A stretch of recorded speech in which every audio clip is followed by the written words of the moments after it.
Subject Marathi, Standard 2nd. Greeting to all my dear students. Here I am Maya teacher. Topic poem. Poem म्हणजे कविता. कवितेचे नाव काय हे ओळखण्यासाठी तुम्हाला मी एका पक्षाचा आवाज ऐकवणार. कोणता आहे हा पक्षी? ओळखलत का? कोणता पक्षी आहे? अगदी बरोबर. हा आहे कोंबडा.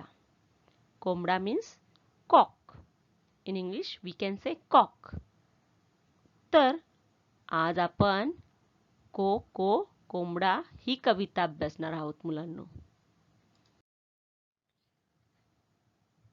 को को कोंबडा ही कविता मुलांनो रमेश चिल्ले या कवींनी लिहिलेली आहे. कवी मीन्स पोएट.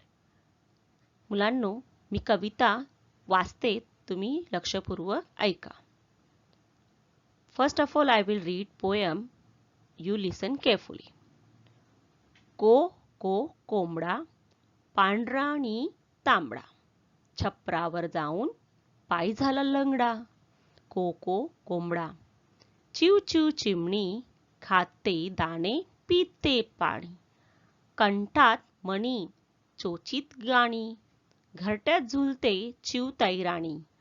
चिव चिव चिमणी काव काव कावळा काळा आणि सावळा. म्हणतो मी भोळा पण खाऊवर डोळा. काव काव कावळा मिठ्ठू मिठ्ठू पोपट करतो वटवट. पानात लपतो कैरी खातो मिठू मिठू बोलतो. को को कोंबडा या कवितेमध्ये कवी रमेश चिल्ले यांनी विविध पक्ष्यांबद्दल वर्णन केलेले आहे. आणि पहिल्या ओळीमध्ये कवी आपल्याला कोणाबद्दल सांगू इच्छितो मुलांनो? तुम्ही चित्र पाहू शकता. तर कवी आपल्याला कोंबड्याबद्दल माहिती सांगत आहे. कोंबडा दिसायला कसा आहे, कोंबडा कसा आवाज करतो, कोंबड्याला काय झालेलं आहे याबद्दल कवी आपल्याला सांगू इच्छितो. In this poem poet Ramesh Chille is going to describe about different birds, and poet is describing in the first stanza about cock. को को कोंबडा पांढरा आणि तांबडा छपरावर जाऊन पाय झाला लंगडा. को को कोंबडा. कोंबड्याचा आवाज कसा आहे? को को. पांढरा आणि तांबडा हे त्याचे रंग आहेत. पांढरा मीन्स व्हाईट, नी म्हणजे अँड. तांबडा तांबडा म्हणजे red. In English we can say red. छपरावर जाऊन where it is standing, it is standing on a top of the house, it's called roof. पाय झाला लंगडा where it is injured, yes, on a leg, the leg. And langda means lame, so lame the leg. को को कोंबडा. को को कोंबडा.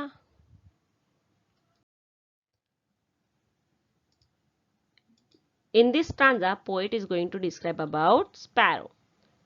And you know students, sparrow is chirping. चिव चिव चिमणी खाते दाणे पिते पाणी. कंठात मणी चोचीत गाणी घरट्यात झुलते चिवताई राणी. चिव चिव चिमणी. चिव चिव is the chirping voice of sparrow. खाते दाणे means eating grains and drinking water. कंठात मणी means in the throat having sweet voice. चोचीत गाणी through the beak it's singing. घरट्यात झुलते चिवताई Rani. Sparrow is swinging and sparrow's name is चिवताई. That sparrow is a queen. It's swinging in a nest. चिव चिव चिमणी चिव चिव चिमणी. In this stanza, poet is going to describe about crow. या ओळीमध्ये कवी आपल्याला कावळ्याबद्दल सांगू इच्छितो. काव काव कावळा काळा आणि सावळा. म्हणतो मी भोळा पण खाऊवर डोळा. काव काव कावळा. कावळा कसा आवाज काढतो? काव काव. Very good. काव काव कावळा. कावळ्याचा आवाज काव काव असतो. कावळा दिसायला कसा आहे? काळा आणि सावळा. काळा मीन्स ब्लॅक, सावळा म्हणजेच ब्लॅकिश. म्हणतो मी भोळा. म्हणतो मी भोळा means I am innocent. Who saying? Crow. पण खाऊवर डोळा.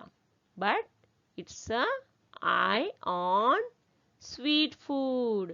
You know students story about greedy crow. Yes. That's why poet say म्हणतो मी भोळा पण खाऊवर डोळा. काव काव कावळा, काव काव कावळा.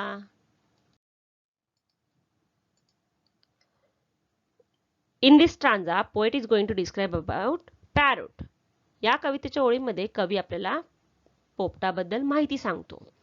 मिठू मिठू पोपट करतो वटवट, पानात लपतो, कैरी खातो, मिठू मिठू बोलतो. मिठू मिठू पोपटाचा आवाज आहे. जेव्हा पोपट मिठू मिठू बोलतो तेव्हा बोलण्याच्या क्रियेला कवीने ते वटवट बोललेले आहे. पानात लपतो, आता झाडावर बसलेला पोपट पानात लपलेला आहे आणि कैरी खातो, मिठू मिठू बोलतो. Sweet voice having parrot and continuous talking. पानात लपतो means hide in a leaves and eating raw mango. मिठू मिठू बोलतो, मिठू मिठू means he's talking sweet. कवितेमध्ये आलेले नवीन शब्द आपण आता अभ्यासणार आहोत. कोंबडा, cock. In English we can say cock. तांबडा, red. छप्पर, roof. लंगडा, lame. चिमणी, sparrow. कंठ, throat. चोच, a beak. घरटे, nest. कावळा, crow. काळा, black. भोळा, innocent. पोपट, parrot. पान, leaf. कैरी, an unripe mango. खाऊ, a sweet food. सावळा, blackish. अशा प्रकारे मुलांना आपण शब्दार्थ अभ्यासले. Now we will recite the poem. मुलांना आता आपण कवितेचे गायन तालासुरात करूया. मी कविता गाते, तुम्ही सुद्धा माझ्यासोबत गायचे. को को कोंबडा पांढरा आणि तांबडा, छपरावर जाऊन पाय झाला लंगडा. को को कोंबडा. चिव चिव चिमणी खाते दाणे पिते पाणी, कंटात मणी चोचीत गाणी, घरट्यात झुलते चिवतई राणी. चिव चिव चिमणी, खाव खाव कावळा, काळा आणि सावळा, म्हणतो मी भोळा पण खाऊवर डोळा. काव काव कावळा. मिठू मिठू पोपट करतो वटवट, पानात लपतो, खैरी खातो, मिठू मिठू बोलतो. मुलांनो, पुन्हा एकदा आपण कवितेचे गायन ऐकूया. को को कोंबडा पांढरा आणि तांबडा, छपरावर जाऊन पाय झाला लंगडा. को को कोंबडा. चिव चिव चिमणी खाते दाणे पिते पाणी, कंठात मणी चोचीत गाणी, घरट्यात झुलते चिवतई राणी. चिव चिव चिमणी, काव काव कावळा, काळा आणि सावळा, म्हणतो मी भोळा पण खाऊवर डोळा. काव काव कावळा. मिठू मिठू पोपट करतो वटवट, पानात लपतो, कैरी खातो, मिठू मिठू बोलतो. अशा प्रकारे कवितेचे गायन आपण तालासुरात केले. प्रश्न क्रमांक 1. खालील प्रश्नांची योग्य उत्तरे सांगा. मुलांनो, तुम्हाला प्रश्न क्रमांक 1 असा आहे, कोणाचा पाय लंगडा झाला? योग्य उत्तरासाठी तुम्हाला पर्याय दिलेले आहेत. कावळा, कोंबडा, चिमणी. योग्य उत्तर काय आहे? कोंबडा. प्रश्न क्रमांक 2. छपरावर कोण उभा आहे? योग्य उत्तरासाठी पर्याय आहेत कोंबडा, पोपट, कावळा. तर उत्तर काय आहे? कोंबडा. प्रश्न क्रमांक 3. चिमणीच्या कंठात काय आहे? पर्याय आहेत मणी, गाणी, पाणी. तर चिमणीच्या कंठात कवीने काय सांगितलंय? मणी आहे. प्रश्न क्रमांक 4. कावळ्याचा डोळा कशावर असतो? कावळ्याचा डोळा कशावर असतो? योग्य उत्तरासाठी पर्याय आहेत मणीवर, चिमणीवर, खाऊवर. योग्य उत्तर आहे खाऊवर.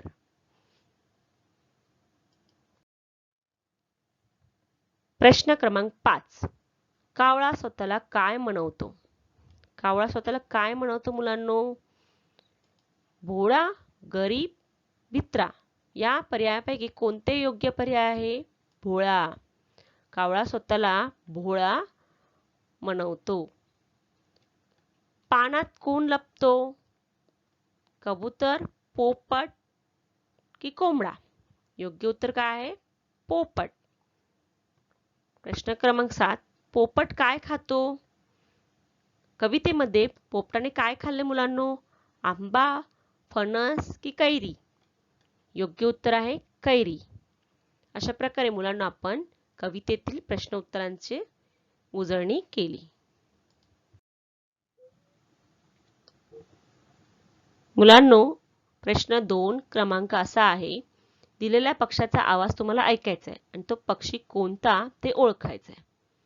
पहिला पक्षाचा आवाज असा आहे, तो ऐका.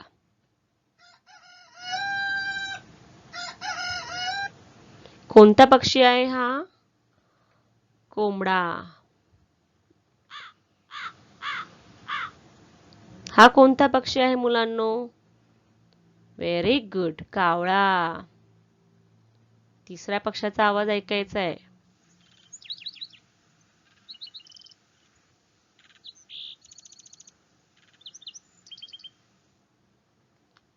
स्पॅरो म्हणजे चिमणी. आपण कोणत्या पक्षाचा आवाज ऐकला आता? चिमणी. आता शेवटच्या पक्षाचा आवाज ओळखायचा आहे.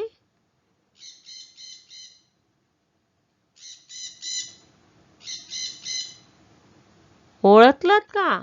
कोणता पक्षी आहे हा? अगदी बरोबर, पोपट. मुलांनो, आपण कवितेमध्ये ज्या पक्ष्यांचा अभ्यास घेतला त्या पक्ष्यांचा आवाज देखील ओळखलात.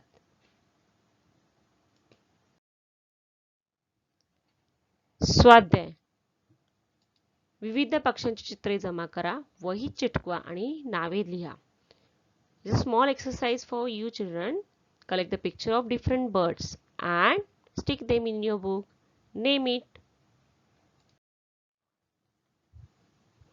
Thank you, student. I hope you have enjoyed this poem.